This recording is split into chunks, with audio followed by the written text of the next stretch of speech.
Hi friends, welcome back to Neha's cooking vlogs. ಹೇಗಿದ್ದೀರಾ ಎಲ್ರೂ? ಇವತ್ತು ನಾನು ನಿಮಗೆ ಸ್ಪೆಷಲ್ ಆಗಿ ಅಲಸಂದಿ ಕಾಳು ಕೈಗೊಜ್ಜು ಮಾಡೋದು ಹೇಗೆ ಅಂತ ಹೇಳ್ಕೊಡ್ತೀನಿ. ಇದು ನಮ್ಮ ಅಜ್ಜಿ ಹೇಳ್ಕೊಟ್ಟಿದ್ದ ರೆಸಿಪಿ. ನನಗೆ ತುಂಬಾ ಚೆನ್ನಾಗಿರುತ್ತೆ. ಹಳ್ಳಿಗಳಲ್ಲಿ ಜಾಸ್ತಿ ಮಾಡ್ತಾರೆ ಇದನ್ನ. ನಿಮಗೆ ಯಾವಾಗೂ ಅಲಸಂದಿ ಕಾಳು ಮಸಾಲೆ ಸಾಂಬಾರ್ ತಿಂದು ಬೋರ್ ಆಗಿದ್ರೆ ಈ ರೀತಿ ಒಂದ್ಸಲ ಟ್ರೈ ಮಾಡಿ ನೋಡಿ. ಮೊದಲಿಗೆ ನಾನು ಒಂದು ಕುಕ್ಕರ್ ತಗೊಂಡು ಅದಕ್ಕೆ ಸ್ವಲ್ಪ ಅಲಸಂದಿ ಕಾಳು ಹಾಕೊಂಡಿದ್ದೀನಿ ಹಸಿದು. ಹಾಗೆ ಒಂದು 6ರಿಂದ 7 ಹಸಿಮೆಣಸಿನಕಾಯಿ, ಒಂದು ಟೊಮೊಟೊನ ಕಟ್ ಮಾಡಿ ಈ ತರ ಇಟ್ಕೊಂಡಿದ್ದೀನಿ. ಹಾಗೆ 1 ಗ್ಲಾಸ್ ನೀರು ಹಾಕೊಂತಿದ್ದೀನಿ. ರುಚಿಗೆ ತಕ್ಕಷ್ಟು ಉಪ್ಪು, ಇದಿಷ್ಟು ಹಾಕೊಂಡು ಈಗ ಇದನ್ನ 1 ವಿಶಿಲ್ ಬರ್ಸ್ಕೊಂತೀನಿ. ಈಗ ನೋಡ್ತಿರ್ಬೋದು 1 ವಿಶಿಲ್ ಆದ್ಮೇಲೆ ತೋರಿಸ್ತಿದ್ದೀನಿ ನಿಮ್ಗೆ.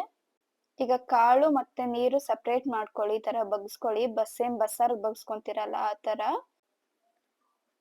ಈಗ ಈ ಟೊಮೊಟೊ ಹಾಗೆ ಹಸಿಮೆಣಸಿನಕಾಯಿನ ಸಪ್ರೇಟ್ ಒಂದು ಪ್ಲೇಟ್ಗೆ ತಗೊಂತಿದ್ದೀನಿ.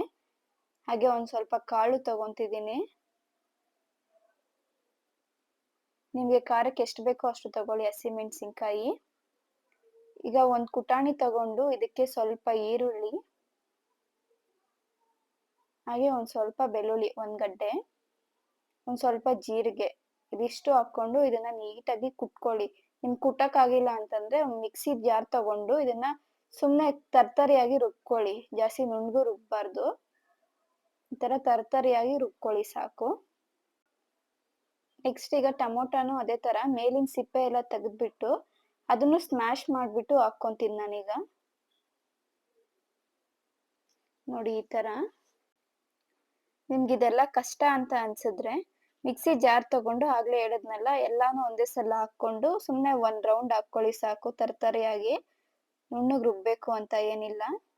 ನೋಡಿ ಈಗ ಹಸಿಮೆಣಸಿನಕಾಯಿನೂ ಹಾಗೆ ಸ್ಮ್ಯಾಶ್ ಮಾಡ್ಕೊಂಡು ಹಾಕೊಂತಿದ್ದೀನಿ. ಕೈಯಲ್ಲಿ ಇಸ್ಕಿದ್ರು ಮೆತ್ತಗಾಗ್ಬಿಡುತ್ತೆ.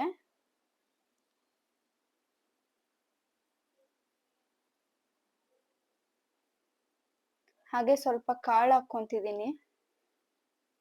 ಕಾಳು ಅಷ್ಟೇ, ನೀವು ಈ ತರ ಏನ್ ಕುಟ್ಬೇಕು ಅಂತೇನಿಲ್ಲ. ಸುಮ್ನೆ ಕೈಯಲ್ಲಿ ಇಸ್ಕಿದ್ರು ಅದು ಸ್ಮ್ಯಾಶ್ ಆಗ್ಬಿಡುತ್ತೆ. ಮೆತ್ತಗೆಲ್ಲ ಬೆಂದಿರುತ್ತೆ ಕಾಳುನು. ಈಗ ಇದನ್ನೆಲ್ಲ ಚೆನ್ನಾಗಿ ಮಿಕ್ಸ್ ಮಾಡ್ಕೊಳ್ಳಿ. ಹಾಗೆ ಮಿಕ್ಸ್ ಮಾಡ್ಬೇಕಾದ್ರೆ ಗ್ಲೌಸ್ ಯೂಸ್ ಮಾಡಿ, ಯಾಕಂದ್ರೆ ಹಸಿಮೆಣಸಿನಕಾಯಿ ಯೂಸ್ ಮಾಡಿರೋದ್ರಿಂದ ಕೈ ಉರಿ ಬರುತ್ತೆ ನೆಕ್ಸ್ಟ್ ಡೇ. ಈಗ ಇದಕ್ಕೆ ಸ್ವಲ್ಪ ಹುಣಸೆ ರಸ ಸೇರಿಸ್ಕೊಂತಿದ್ದೀನಿ. ಆಗ್ಲೇ ಕಾಳು ಬೇಯಿಸ್ಬೇಕಾದ್ರೆ ಬಗ್ಸ್ಕೊಂಡಿದ್ನಲ್ಲ ನೀರು, ಆ ನೀರನ್ನೇ ಹಾಕೊಂತಾ ಇದ್ದೀನಿ ಈಗ. ಇದಕ್ಕೆ ಸ್ವಲ್ಪ ಉಪ್ಪು ಕಡಿಮೆ ಅನ್ಸ್ತು ನಂಗೆ, ಅದಕ್ಕೆ ಸ್ವಲ್ಪ ಉಪ್ಪು ಹಾಕೊಂತಿದ್ದೀನಿ. ನೀವು ನೋಡ್ಕೊಂಡು ಹಾಕೊಳ್ಳಿ, ಯಾಕಂದ್ರೆ ಕಾಳು ಬೇಯೋದಕ್ಕೆ ಹಾಕೊಂಡಿರ್ತೀರಲ್ಲ.